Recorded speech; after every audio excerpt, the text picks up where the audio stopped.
Welcome to Creators Cafe. I'm your host, Jessica Payne. I'm a performer, performance coach, and multi-hyphenate creator.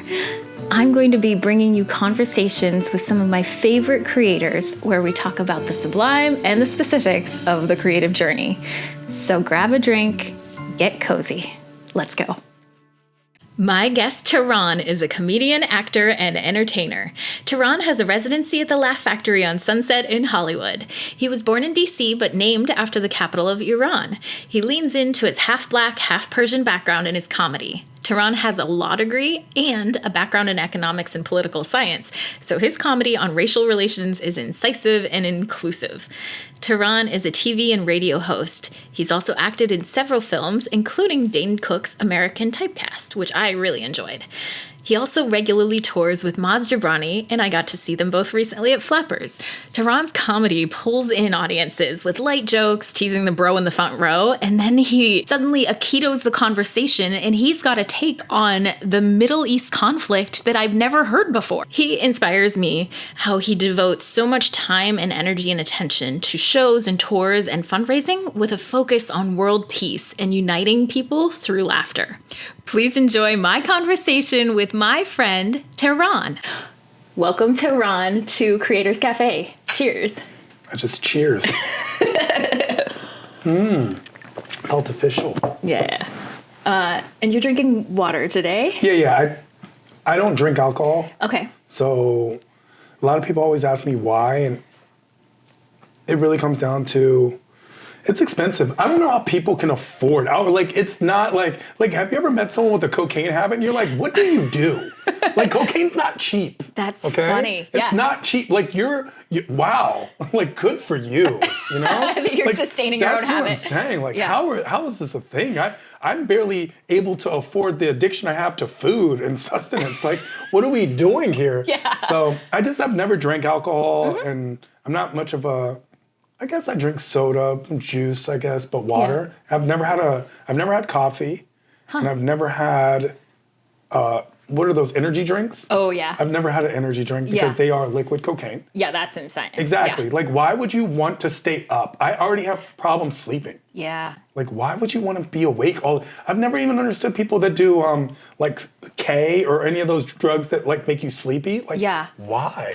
That's so funny. Yeah, like, you're at a party and you're, like, out, and then on the other side, you're, like, at home and you want to be super hyper. Like, what is going on? That's so funny. Well, you seem to have like a pretty good like motoring through life. Like, you seem to be at a good speed naturally. Yeah, so I that's just let the river of life take me down. I love it. I'm just like, yo, you know what? This is just, I'm going downhill. I'm not gonna try to swim upstream. It's just not me. I think I go really hard the other way. I am definitely coffee girl. I mean, I named my podcast after it, Creators Cafe. You're like coffee. That is my only like true addiction. It's you know what I think, and you know where we all read something somewhere because of TikTok and Instagram, and we're all experts on everything. Yeah. Somewhere where coffee's I know it's the most traded commodity, but the idea that it's the most used drug in the world is caffeine or just coffee.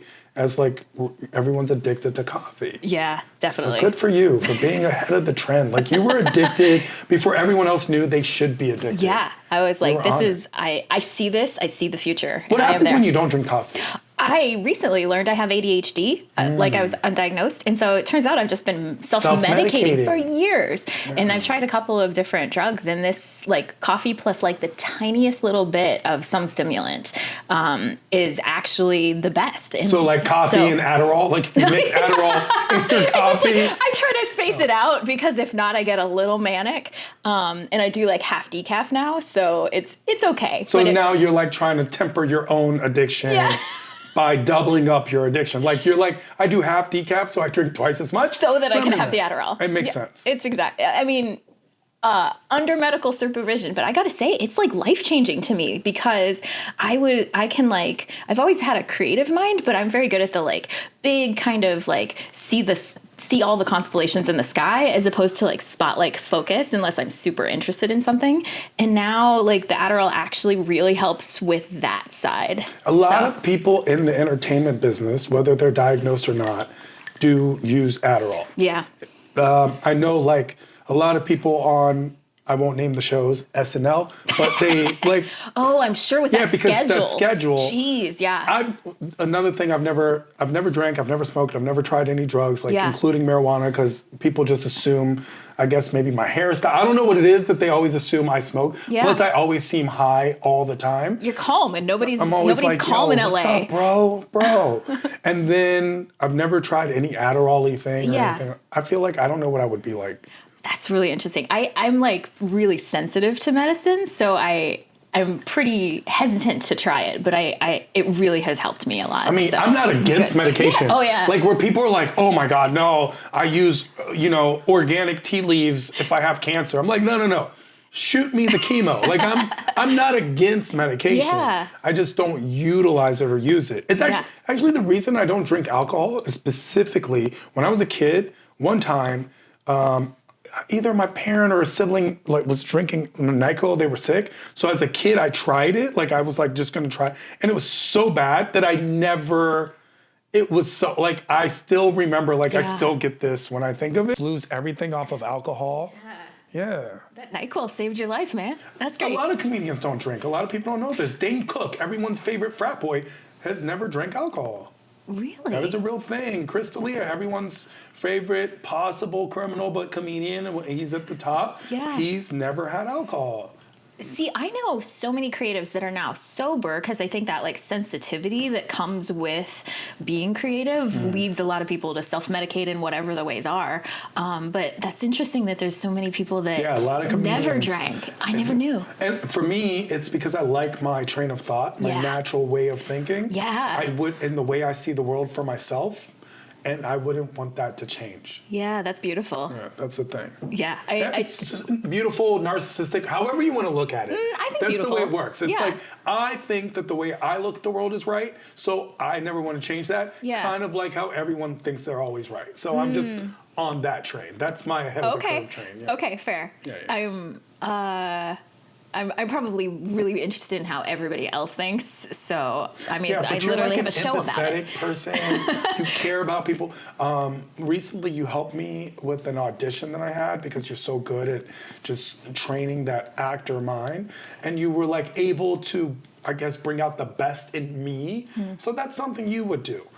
I couldn't do that. You know what I'm saying? Like, I barely bring out the best in me, let alone other people. Like, I'm bringing out this is the mediocre me. This is me. Like, this, meh, you know. I completely disagree. I see where you're coming from, but I just love how your viewpoint on the world shocks me and surprises me and makes me rethink things in a way that nobody else does. I'll take it. And I have to say, like, I was like a little nervous to talk to you, not because of any reason or anything you were going to say. I just feel like, you know how sometimes you're with somebody and you're like, oh fuck, they're so smart, I have to be on.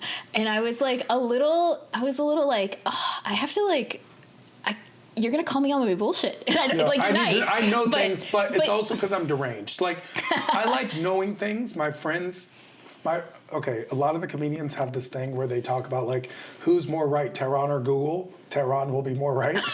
You know? Okay, so I feel like we're like 10 minutes in and I haven't started.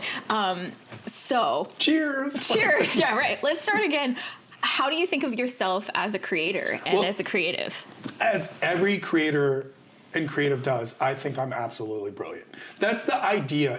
There takes an amount of delusion to be a creator. Yeah. And delusion has now become contagious because a lot of the world thinks they're creators and creatives when they're actually not. Okay. But the idea of being a creative and a creator is I'm delusional. I think in terms, or at least I think in terms that most people don't. I think of things that are, I see things in ways that people haven't looked at them until I bring them up. Yeah. That's what creators think. It's actually, you know how delusional creators are? They're so delusional that every time you see an award show and you always wonder, why do they forget everyone's names? It's because they're so delusional, they don't think that they need to thank anyone. When they're on stage, they're always like, I want to thank God and I want to thank my parents, because those are the people that they've been practicing thanking their whole lives.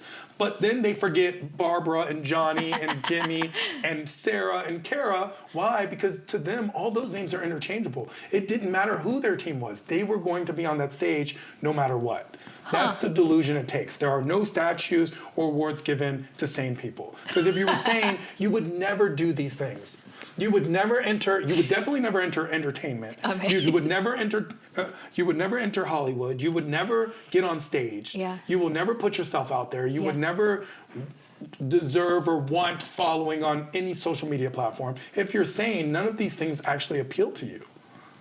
It's an amount of delusion. Yeah. You know, it's the delusion to think that you can walk on water, so much so that you actually become Jesus and walk on water. Yeah. It's that magic. That's why we call it Hollywood magic. Yeah. It's movie magic. But it does feel like magic. So it feeds the delusion, for sure. Of course, you're creating a world which other people want to enter. Yeah. George Lucas comes up with this idea of this, lone wolf warrior of Star Wars and Luke Skywalker, so much so that people dress up like this for entire conferences, like Star Wars Con or whatever, and they enter this world of something that he just thought of probably as a kid and then brought to life. Yeah. It's magical in a lot of ways. Yeah. And it is like that idea of something from nothing and like pulling something from the ether and creating the motivation and the movement that you bring other people along. It's fascinating. Of course it is. Of course it is. Doesn't matter how transphobic J.K. Rowling is. Harry Potter is amazing. Even for them days. Even them days like it. Like, it's just, how do you come up? This is the idea. I think of something in my head, and as a stand-up comedian, I'm able to communicate that effectively to the point where you, as the audience member, laughs. Right? That's difficult. I, as a director or as a writer or producer, think of a story in my head. I had a dream, right? And then I create it so that on screen, it's as close to the thing that I thought of in my head as possible. Mm-hmm. Most of us wake up and have difficulties. Oh my gosh, I had a dream last night. What was it about?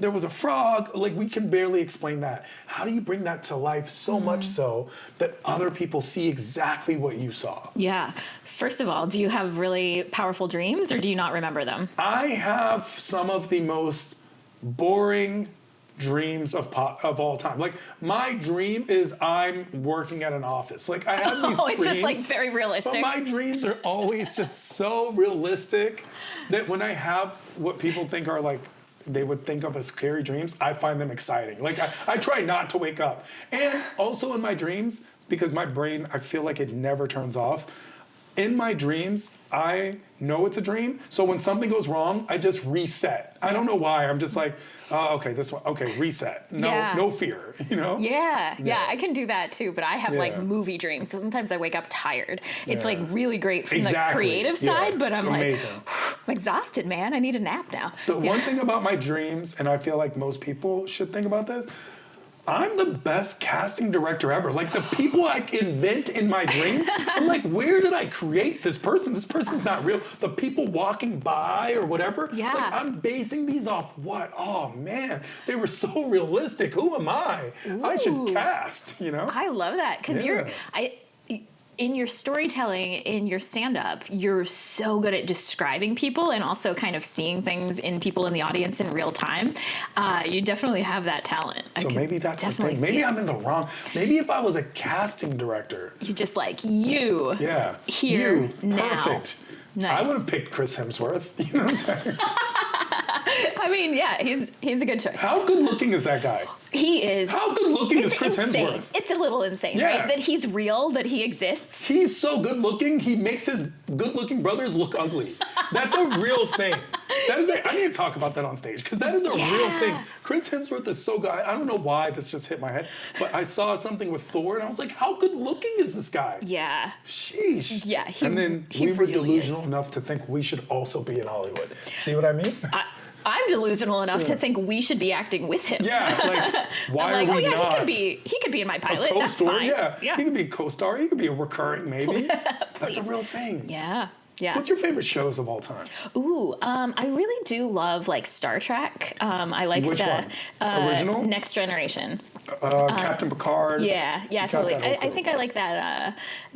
I grew up on a farm, so there wasn't like a lot. It was like a beautiful but small world, and I loved anything that kind of took me like to travel and to like big cultures and like. Who was your favorite everything. person on Star Trek: The Next Generation? Picard. Yeah, Picard. there was like the empath was really cool. The doctors were cool, but I Deanna think Troi and Dr. Crusher, and then the other one was Doctor. They switched her out for like one exactly season. for the second season. They fired Yeah. her. They Yeah. fired her And from then the she first came season back. because I guess maybe Gene Roddenberry didn't like her. Yeah. They like butt heads, but then Gene Roddenberry died, which ended up being, rest in peace. He was the creator of Yeah. Star Trek, blah blah blah. Ended up being the best thing for the Star Trek world. Yeah, because all exactly. the ideas that he had were, I guess, they were dated. And Yeah, then- he like started the train really well, Yeah. but other people need to pick that up. Yeah, I just read Patrick Stewart's book, and that was Oh, that's I really what's like up. that. Yeah, It started with a P. Dr. Pulsar. No, it was I Dr. didn't say it because I couldn't think of it. Dr. Palazzi. It was something like Something this. in there, It yeah. was something like I'll that. figure it out. I'll put it in the Yeah. because I want to know. How about you? What did you love? I liked Star Trek Next Generation. Mm-hmm. I liked anything that had, sci-fi because of the storytelling. I Yeah. loved things that also related, like The Fresh Prince and Oh yeah. House. I loved House. Oh, House. I like don't think about House, but it's so good. It's so good. Yeah. If you actually watch House, because now that we watch things, you're not just watching it, it's like, oh, this is happening. You're watching it and you're like, oh, that choice in acting was brilliant. Or He's so good. so good. Yeah, and the relationships are crisp and It's amazing. they say so much in so little, and you're invested. And Oh, it's also brilliant. sometimes when I'm watching something, I'm like, how did they remember all those words? Like that's a lot Especially of with the stuff. medical Because stuff. it's not theirs. So when Yeah. you watch, like when we watch a show, the same way when people listen to songs, they tend to think that it took Drake 3 minutes to make a 3-minute song. No, it takes a long time. Yeah. And it's a lot of things to remember. Yeah. And then they're playing a part of a person that they are not. Yeah. Remembering all the words that were written for them by someone else, and then merging the two, and especially if you have medical or legal jargon that goes in between, and that not being your expertise. Oh my gosh. Yeah. Yeah. It's like saying the word homeopathic for no reason. I It's did- not something we do normal. Just as like a day gig when I was in New York, I would act in law firms, and I would like memorize pages of things so that the first year lawyers could practice interviewing me. Oh, wow. And so you had to know the legal terms and the medical terms well enough to be able to say them convincingly at the drop of a hat, and that was one of the most challenging things ever. See, that's amazing. It's I would've been incredible, but there, so hard. And I've been like, yeah, you know what? I'm guilty. It's not, I don't remember. Yeah. I don't remember what I did. That's yeah, funny. I did it. I would have forgot. Yeah, it's stressful. Yeah. You'll notice I'm not doing that anymore. Yeah. You were Yeah. teaching for so Yeah, long. I was teaching for 8 years Yeah. at AMDA in Hollywood, acting and directing. What do It was you cool. feel about the next generation? This new generation of Hollywood hopefuls who are Yeah. coming in. Do you think that they're less informed, more informed, they're better, they're not as good, they don't take it as seriously? I actually am really lucky because I got to work with some people who were not entitled and were working really hard and had like big dreams, but also the work ethic to go behind it. And like walking here today, I like got to pass a billboard for something that one of my former students is starting. No. Yeah. And so it's just incredible to have, like, it gives me chills that like people that are in their 20s are like killing it. Have you ever And hit one of them up and been like, hey, great job, by the way, if they're looking for...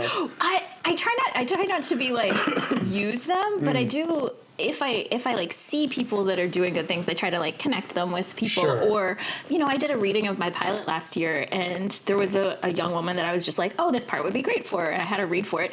I didn't know she was like, at the time I was asking her, she was like cast in Wicked, the movie. Oh, she and was she's killing like it. starring in that. She's Amazing. Marissa. She's Nessa Rose in that. So she's like she's like shooting with Ariana Grande and happened to be on a break. That's and so she was like, sweet. oh yeah, I'll come to your reading. That's so nice of her, and didn't even bring it up, and then did it. Crazy. That's so funny. You're like, yeah. So I asked my good friend Angelina Jolie. I didn't even know she'd been in stuff. Like, oh my gosh. Turns out she's famous. Yeah. I was like, I thought you were busy adopting kids. I didn't even. She was. Yeah. So she didn't do it. So no, I think there's like, I think it's a weird time. You know, it's like less traditional of a path, but it is for us too, you know? And so I think there's definitely a path for them. They just have to figure it out. The last name was Dr. Pulaski. Yes. Yeah. Yes. That's what it was. You're good. Dr. Thank Pulaski. you. Yeah, I would have never left without that. I would have like... I mean, I was like, we're going to look it up. Yeah, I need to know. Yeah. Thank you. So I watched a lot of like Star Trek and then movies. I love musicals because I'm a singer. I also loved like things that I shouldn't have been watching that weren't bad, but like Cheers and Night Court and like funny shows for a 7-year-old girl. Brilliant. Like they're brilliant shows. Yeah. Brilliant shows. Did you ever watch My Crazy Ex-Girlfriend? Yeah. Because I mean, since you like musicals. Yeah, she's Rachel Bloom. Yeah. A friend of mine works with her as her accompanist on Broadway. Oh, so that's she's nice. Rachel's a good friend. She's very cool. She's very sweet. Next time you see her, tell her I admire everything she does. Oh yeah, because I know she's in that. Her, another good friend of mine, Danny Jollis, who is a stand-up comedian, very funny. They do this, you know, they're in that world. So I thought, you know, since you love musicals, best musical. I mean, I'm a sucker. Best musical movie. Okay, I'm gonna get hate for this, but I love Moulin Rouge. It has to be Moulin Rouge. What do you mean? The Love Medley is one of the best songs of all time. Good. The Love Medley. So and then at the end, she's like, "You're gonna be bad for business." It's like, yo, you know how amazing? I literally play that like at least once a week. Oh, Moulin Rouge is so good. It's so good. You know, it's so good. All of them did amazing in that. Also, beautiful people. Yeah, Ewan McGregor, just at their best. Yeah, and it's so good. It's got all of the like juicy stuff I like it's lush and it's like the dark romantic gothic kind of stuff, but it's also got a lot of fun and silliness and like good relationships and storytelling and like weird characters that a lot of stories don't go there, and it lets you like follow an epic love story in the middle of all of that. And it's beautiful too. What's his name? Baz Luhrmann? What's the guy's Baz name? Luhrmann. Yeah, whatever. That guy, because he did the Romeo and Juliet with Leonardo DiCaprio, which was so poppin' that I wore Hawaiian shirts when I was like 6 for like a whole year because of that guy. You know what I'm saying? Like I used to play Radiohead in the background and just walk places slowly. And my parents were like, "What are you doing?" And I was like, you know, I knew what I was doing. Yeah. Yeah. Let our lips do as pilgrims and like I was like, oh, like you're why like doing Shakespeare? Yeah. That's amazing. So good. Yeah. But the Moulin Rouge, it's just visually, never mind anything else, just visually, it's amazing. Yeah. And then on top of that, they killed it. Yeah. Then the songs to use, I think it was the first one that used like modern songs like that in a musical. Yeah. I don't think anyone else had done that. Yeah. So it made it so appealing to everyone. Why would you get hate? Is the musical community like, no, not Moulin Rouge, you have to choose Chicago or whatever? I think there's just like a stigma? There's a little bit of a stigma of things that are like kind of coming from that popular world. And like I'm a classically trained musician. Like there are things I love, like Light in the Piazza is very classical based. And I think it's a gorgeous story and stuff, but there's a lot of passion for the kind of Sondheim-y, kind of very lyrical thing, and I love the like big fucking emotions and stories and the sweepingness of it. So good. Also, another thing that I could never do. Like everything we're talking about is stuff that I'm like, wow, I could just never do these things. I couldn't do Moulin Rouge. I would just not be as, like everyone was so good. Yeah. I don't know if I could be, maybe I could have been in Star Trek. Which, by the way, my least favorite character, Wesley Crusher. I just never liked Wesley as much as everyone's like, Wesley! I was like, oh my gosh. Yeah. I never liked Wesley. Yeah. Love me some Whoopi Goldberg, just in general. My gosh, I love her, yeah. I love Whoopi. She's my first Sister crush. Act. I just love Whoopi Goldberg. A friend of mine got to work with her because he directed, he music directed Sister Act on Broadway, and so he was like got to like coach her singing, and he was like it was incredible. Of course, Whoopi Goldberg, she's so amazing. She didn't even have eyebrows, and none of us questioned, hey Whoopi, why don't you have eyebrows? It's just she doesn't have eyebrows, and I never even noticed until like later somebody points it out, and then you go back and you're like, she didn't. She never had them. Eyebrows. We didn't need them. We don't need them. We don't need them. Then she's incredible. She married Ted Danson from Cheers. That was a real thing that happened. Like Great comedy crossover, though. Yeah, it was a cameo. It was great. Yeah, that's got to be a weird dinner table. Yeah. Are you ready to be confident and comfortable in front of a camera? Well, my name is Jessica Payne, and I would love to help you. I'm an actor, acting coach, and the host of the Creators Cafe video podcast. I have helped thousands of people to learn the skills of a Hollywood actor to be more comfortable in their body, voice, and mindset whenever you press record. So if you're an entrepreneur, a business person who needs to be in front of the camera, or you want to get into digital content creation, I would love to offer you one-on-one on-camera performance coaching so that you feel like when you press record, you can be your best self. Check out the link below for more details, and I can't wait to work with you. Let's have fun together. How did the stand-up path happen for you? Because you were like going to school for economics, you were getting your law degree. How did that path happen? So after I wasn't planning on being a comedian at all. I wasn't necessarily planning on being a lawyer either, but just comedy was not on my radar whatsoever. And actually, it's something that I talk about because I think it's why representation for everybody is so important. Because here I am in my last year of law school, trying to figure out what I'm gonna do next. And I turned on television and I had Fuse Network in DC, which Fuse is like Canadian MTV. So I have no idea why I had this channel, but I have every channel person, and I still kind of am, which is kind of, even though I don't use them. So it's better to have and not need than to need and not have. As I'm watching Fuse Network, I see this comedian, Mikey Winfield, who's actually a very good friend of mine now. He is this caramel complected, beautifully, just like wonderful smile, just this energy that radiates from him, comedian who does jokes, about himself and others and social commentary. And he would do jokes and then present a music video. And I literally saw this at 22 and was like, or at 23 at the time. And I was like, if this guy can do this, I can do this. Like, it's someone who kind of looks like me doing something that I think I kind of can do. And that's really what got me into comedy. Wow. Is literally watching Mikey Winfield, of all people, on his first television programming thing that he ever got. Have you told him that? I have told him that. Okay, I have that's told him pretty that. cool. And recently he almost won America's Got Talent because of his comedy. Jeez. So, and he's part of their tour, like he was the Golden Buzzer and this and that. But he's got this beautiful smile, and just, it was so compelling. But at the same time, he made it look so easy that I was like, if he can do this, I can do this. And so I made a move to come to LA to go to the Laugh Factory, where he was supposed to be doing a guest spot that weekend. He didn't end up showing up, but at that point I met the owner of the Laugh Factory, and that is how I got onto my Laugh Factory spots from then on. And then I never let go. And it was my last year of school, and I used to fly back and forth every single week to get to my show. Wow. I would fly in Monday, I would leave Washington, D.C. area around 5:30, get to LA around 8:30, get to the Laugh Factory by 10, because it was like an hour and a half bus ride trek. The bus system here isn't great. Got there, would do the show, and then right after I have to get back to the airport to fly back by 1 so I could be in DC in the morning and get to my class. That is a real thing that I did for about 10 months. That's incredible. Yeah. Wow.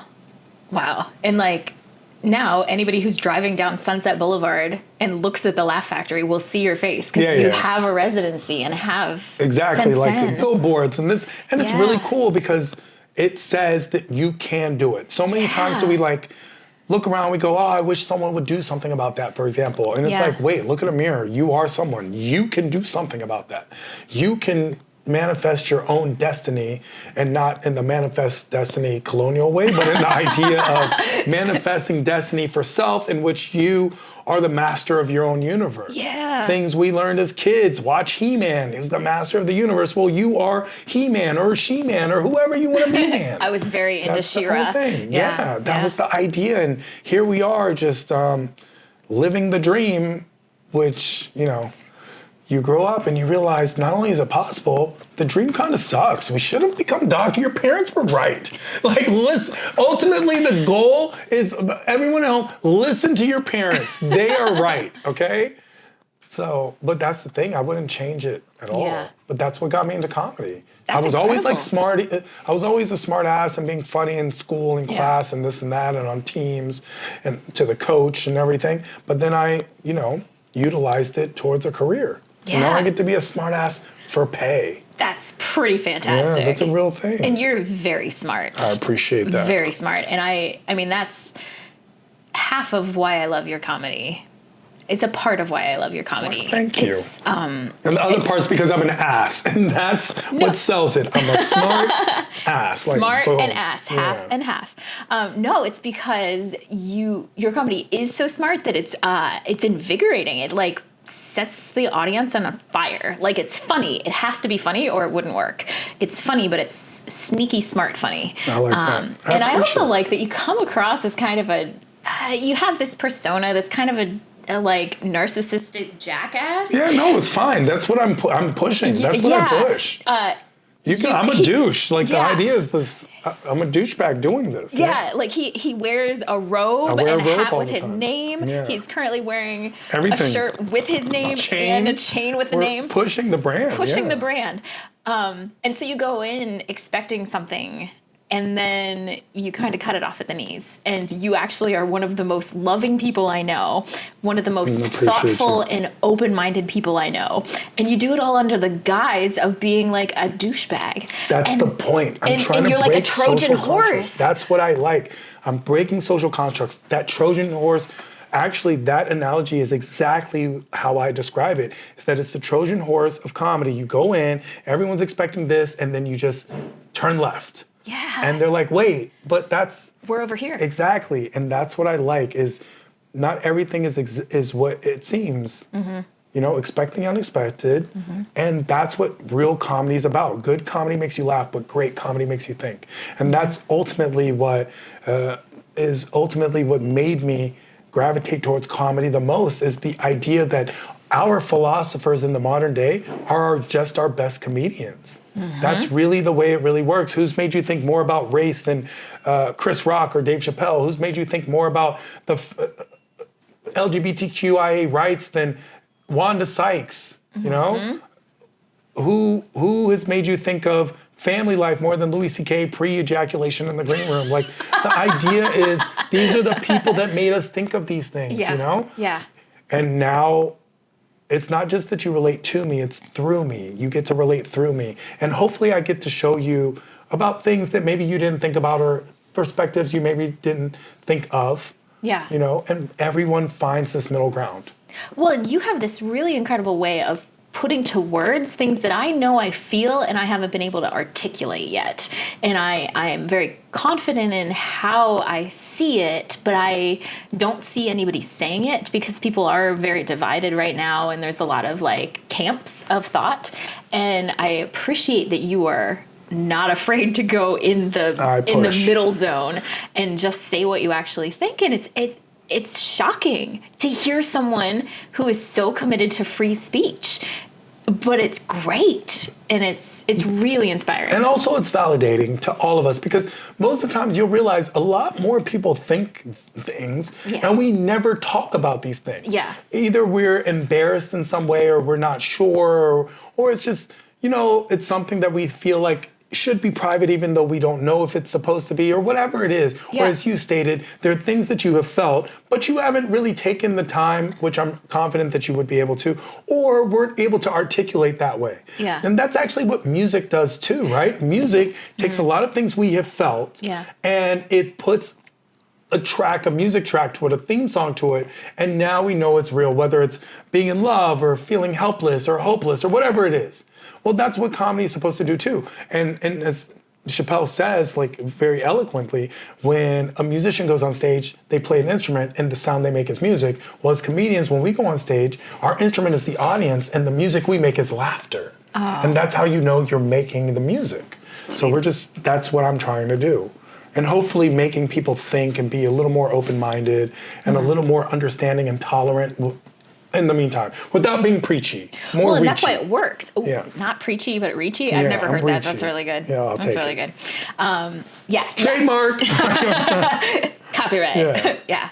Yeah. I lost my train of thought because that was really good. Yeah, because nobody wants to be preached at, but No one does. No, nobody wants that. But you're finding a way to like get the wisdom through the laughter. It kind of reminds me, like, I think the philosopher thing that you said, but it also, you know, in like an olden day court, like the really smart jester that is the only person that's able to say the thing To the king. Yeah.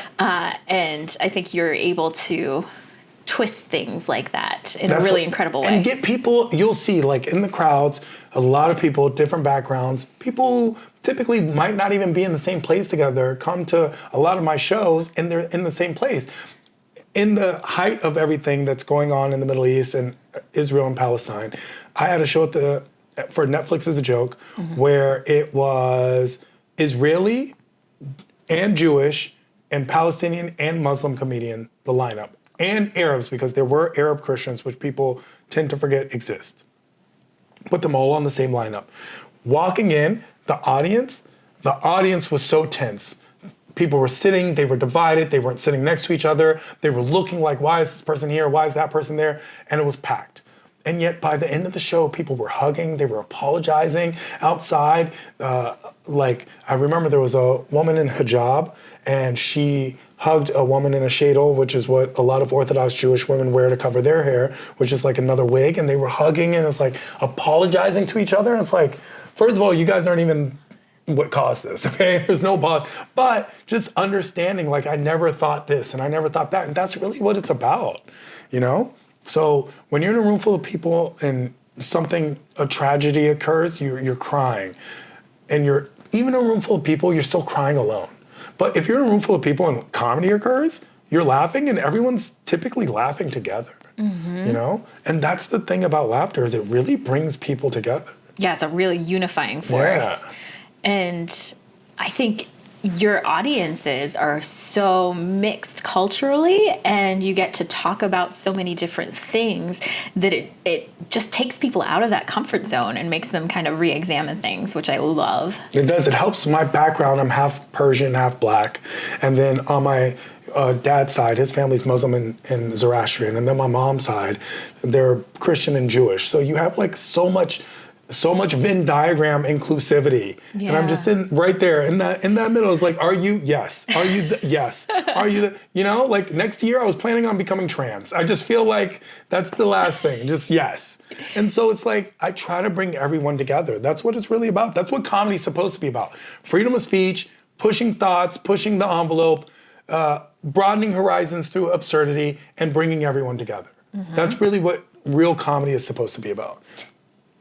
I completely agree, and I love that you do it. Yeah, that's the last vestige of freedom of speech. We're watching it happen. People are getting canceled and this and woke culture and conservative minds and anything you add, these echo chambers of thoughts, that's not what it's supposed to be about.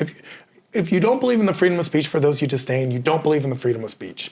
And that's where we're at with it. Like, if you don't like something, just leave, you know? Yeah. I don't know. But there should be room for the comedy. That's why governments go after the comedians first. Yeah. They go after the cartoons, the political cartoonists, the art form, because that art form is the most dangerous to them. Because it's something that you can listen to. Michael Jackson's music united more people than every GS whatever conference that they've ever had in the world. Anything NATO and United Nations has ever done. Just playing Beat It, you know? Just playing Bad. Who's bad? And like everyone in the world just listening to that, you know? Yeah. It's like, who's bad? You are, Michael. Stop touching kids, whatever it is. But just unified, you know? Yeah. Unifying people. And then after that is comedy, just making people laugh. Yeah. And not punching down, not punching and low-hanging fruit and picking on people and races and ethnicities, but like enjoying it. Don't make fun of, have fun with, you know? Yeah, that's a really good way to say that. And you've talked really intelligently about kind of that gray zone, I think, of like that as a comedian, you get to say whatever you want, and there's consequences to saying what you say of like, you know, if you say something that like really does those things, that punches down or says something that's really offensive, Which like should be maybe, you know, like there is like people can have a response to that, but Sure. that's part of freedom That's of speech. what it is. It is so interesting. Exactly. That's what it is. Like, we don't have to do this. We get to do this.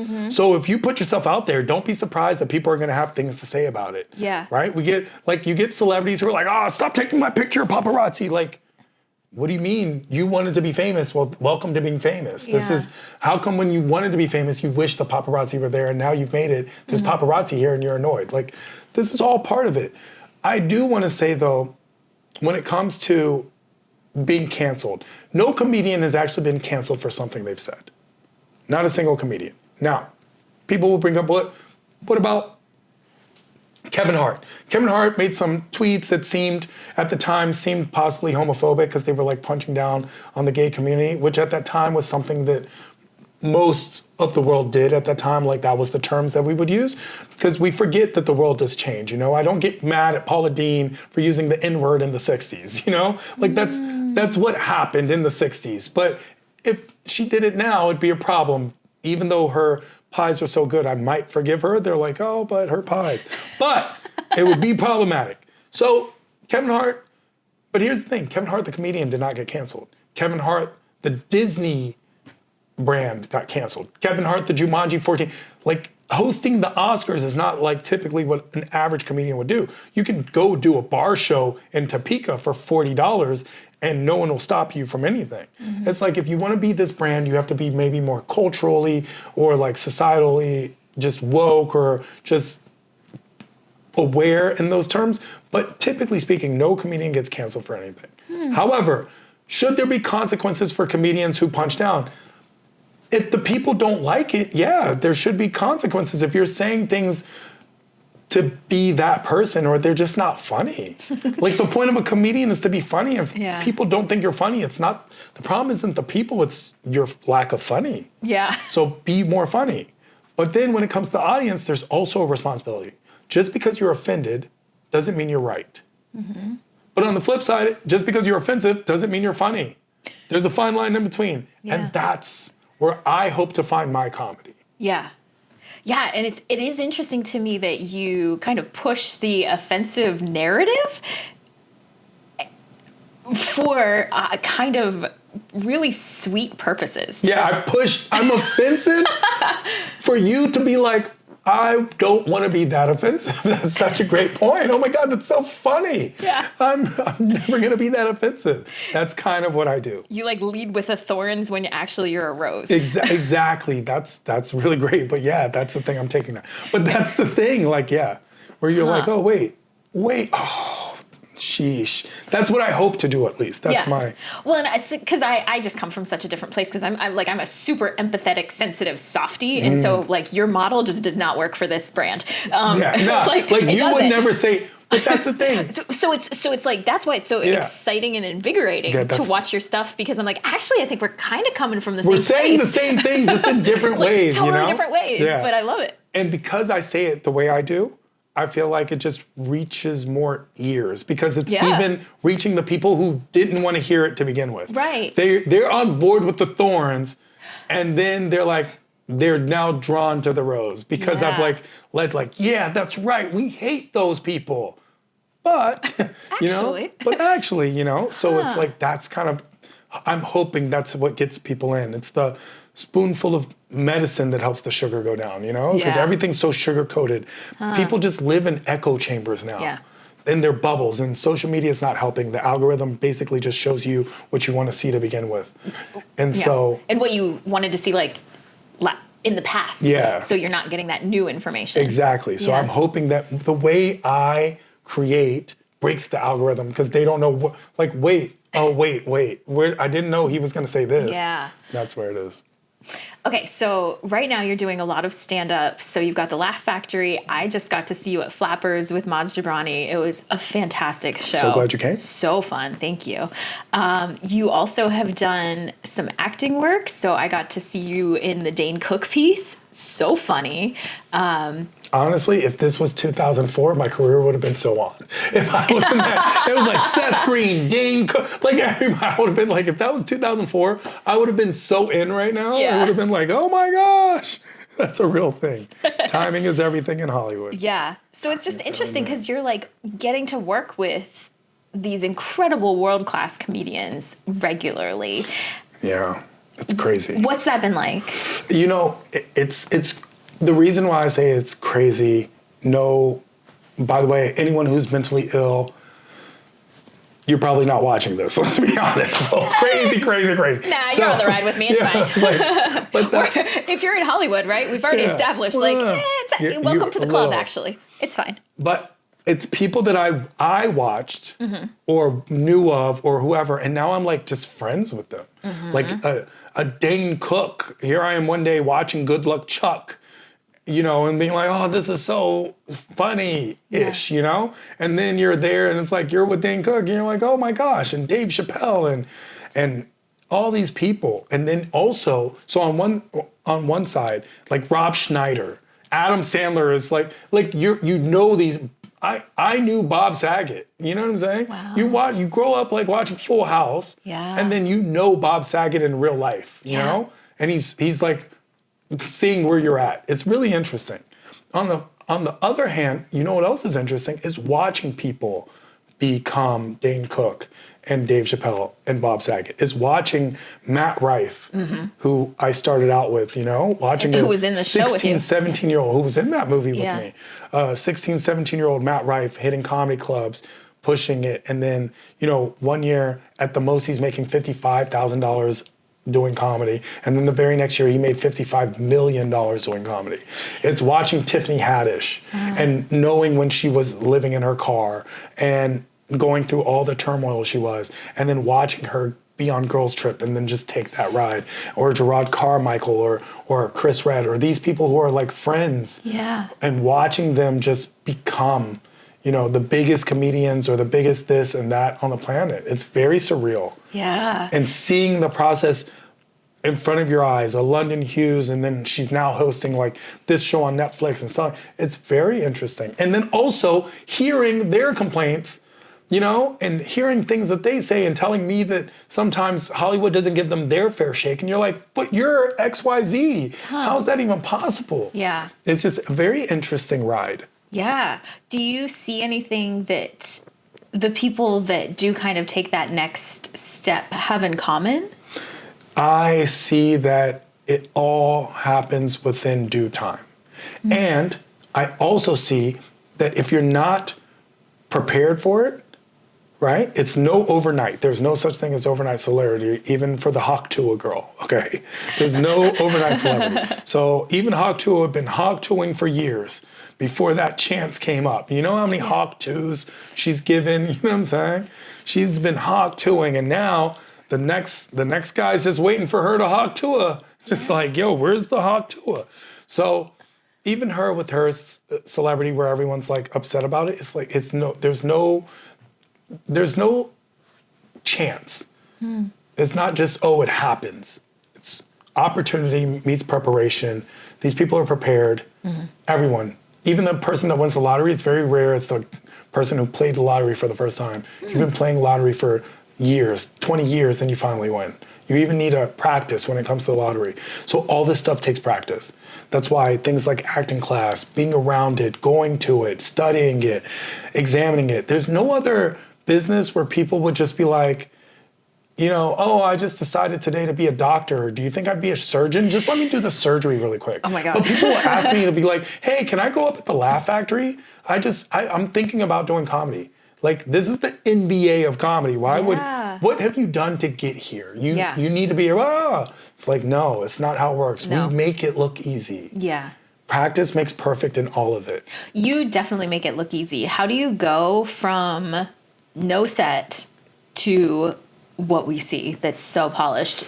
How does that process look for you? So the process really goes down like this. Threefold. First of all, I'm always writing. I'm always with the little notebook. I should even write more things down because I'll think of more things than I write down, but I'm always writing. And then number two, when I'm on stage, I'm in the moment. So that's where the great crowd work and things come into play. Yeah. But I do have my standard set. So I have jokes so I can weave into them. More importantly, if something goes awry, I can always go back to this. I have that. And then lastly, it really is finding your own voice on stage. So I have my own, what I hope to be unique perspective where you're watching comedy, you'll be like, oh, that's a Tehran thing to say. You'll feel the same way about Kevin Hart. You'll be like, oh, that's a Kevin Hart thing to say. That's a, that's an Ellen DeGeneres thing to say. That's a Roseanne Barr thing to say. Whatever it is, there's always a way to say things. That's a Monique way to say. So I'm hoping that I'm as unique as they are in that way. Yeah. And that's the things. These are the three elements of comedy, is to find your own voice, be in the moment, having a good time, having fun, if that's your style, whatever that style is, finding your own voice, your own style, and then always write, always be prepared. Yeah. Yeah. I always ask my guests for a creator's challenge. What would you have my audience do? Okay, so this is a game that I play all the time. Okay. It's called Awkward Conversations. Oh, God. When you and a friend are out and about and you're like standing at a stoplight, two people, it's Jessica and I just at a stoplight, and a third person who we don't know walks up. As a comedian, I try to say the most awkward thing possible. Okay? To me or to them? To you. Okay. But knowing they're within earshot of hearing it, and you can't break, you can't laugh, you have to yes and the situation and try to top my awkward. And we have to go back and forth in this on the spot, spur of the moment conversation that's absurd to see which one of us will break first and when the third person will break completely. Oh my God. And be like, what the? And then see how that goes. Yeah. I'm breaking. Yeah. Imagining it. Oh yeah. You have to go oh my gosh. as far left as possible. Yeah. Maybe anything. And you get, I guess, points for being more creative, you know? Yeah. So it's easy to just be vulgar. How do you do or say something that's awkward enough for the person without being vulgar? Yeah. Without being vulgar or being funny if you are vulgar. It's like, it's not just like, oh, did you do anal? It's like, oh my gosh, so they took the hamster right out of your anus?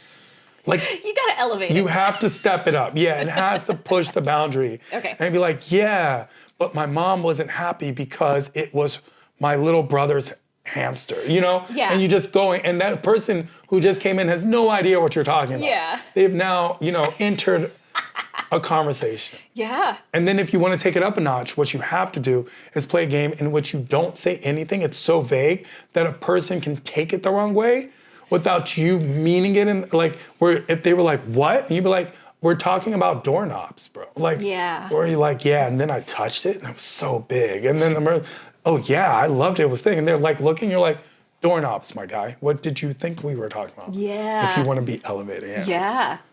It's the absurd brain working. I love it. Yeah. Yeah. And it also puts you in that that zone of what for me would be discomfort. Exactly. And still have to yes and stay present. 100%. Yeah. Comedy's about discomfort. Being on stage, everyone, sharks and plane crashes and all these things, number one fear, talking in public. Speaking in public speaking is the number one fear. You're on stage, but now let's add the element, not only are you speaking, but now you have to make sure there's a reaction and it's laughter of all things. Yeah. It's a very difficult thing to do. Yeah. And so it's a mindset, it's a focus, it's very difficult. It's like being a musician. We're learning, we're also doing the same things, writing rhythm and beats and stances and coming up with choruses and all the same things, just like a song. Which is why when you go out to a comedy show, sometimes comedians, a lot of times do the same material. Not only are we perfecting it, it's a song we wrote. You wouldn't expect Rihanna to be on stage and have a new song every time she hit the stage.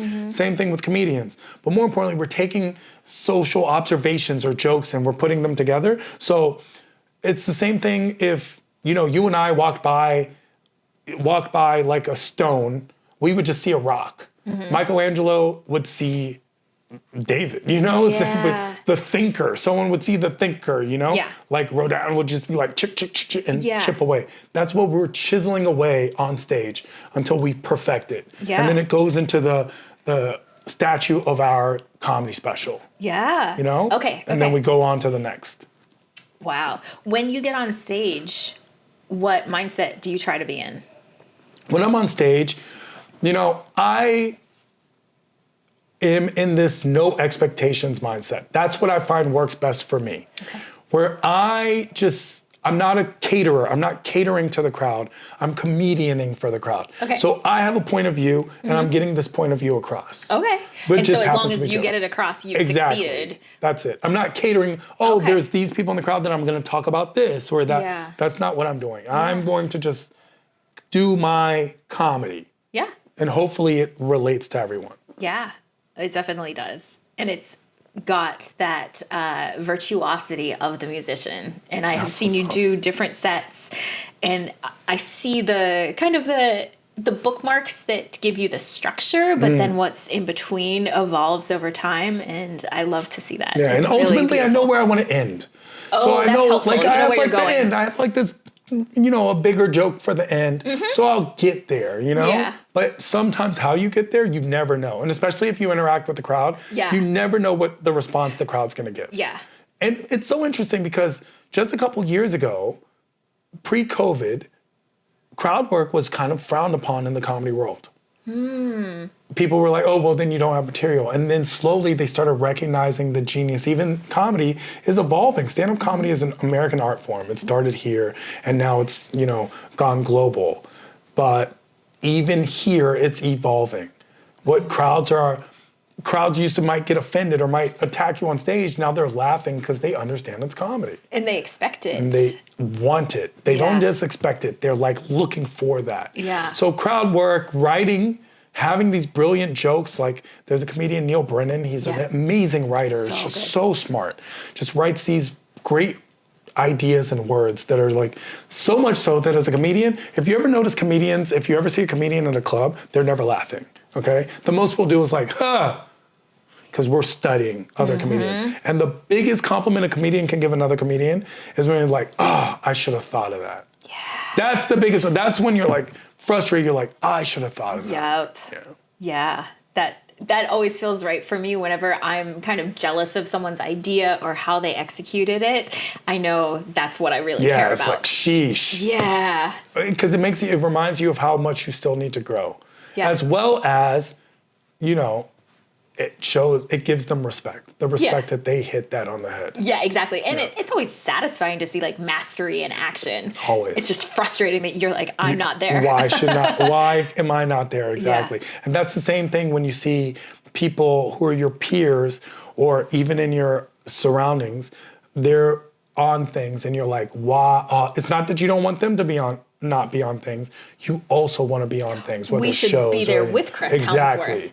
Helmsworth. Exactly. That delusion. Yeah. And that's what it comes back to. Yeah. And I think we could be. So, one day, still a long journey. Yeah. Or at least, until 2029 when the world ends. Who knows? You know what I'm saying? 2029. We can have both things. Yeah. Like, why can't I? Have you ever just seen someone win the lottery and you're just like, why couldn't that have been me? Like, what's the rhyme and rhythm here? What's the reason? Yeah. I could have won. Yeah. I'm delusional enough that I'm like, oh, no. I just haven't won yet. Yeah, that's the thing. So I'm definitely in your club. Exactly. That's where we're at with it. Oh. All right. So how can people find you? Find me all across the board at I am Tehran. IAMTEHRAN. It's literally, if you don't know how to spell it, not only is it the capital of Iran, but just watch Fox News. Literally, they talk about my name every day on Fox News. I don't know why. Every single day. They just blame Tehran. Literally, that's what they do. They're keeping your SEO numbers up. That's how it works. It's just not to me, which is, I'm buried under the city. Jeez. Yeah. Oh my gosh. Okay. And come see you in person at the Laugh Factory. At the Laugh Factory. Every Thursday I have a show there, plus any other times I'm coming to a city near you, so make sure to look for it. But more importantly, I hope to see a lot of you on stage. Yeah. I feel like there's a stand-up comedian in all of us, Like, I wonder what you would do on stage. What would you talk about? That's a great question. I feel like it would be all of the things that I don't say. That's the excuse of a comedian. And I think it would be a lot of work to get them out, probably. You'd be surprised. Once you start, it just goes. Then you just have to make sure how to make it funny.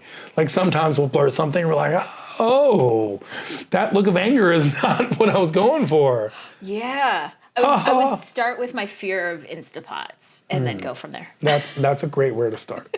Great place to start. Yeah. Well, cheers. Thank you so much. Thank you for having me. You're the best. Join the community and share your creative challenges on Instagram and Facebook at Creators Cafe by Kika Labs. And also check out my website, kikalabs.com, KIKALABS.com, to sign up for the mailing list so you always know when a new podcast is released, and to check out my coaching and digital courses to help you be a more confident and joyful creator.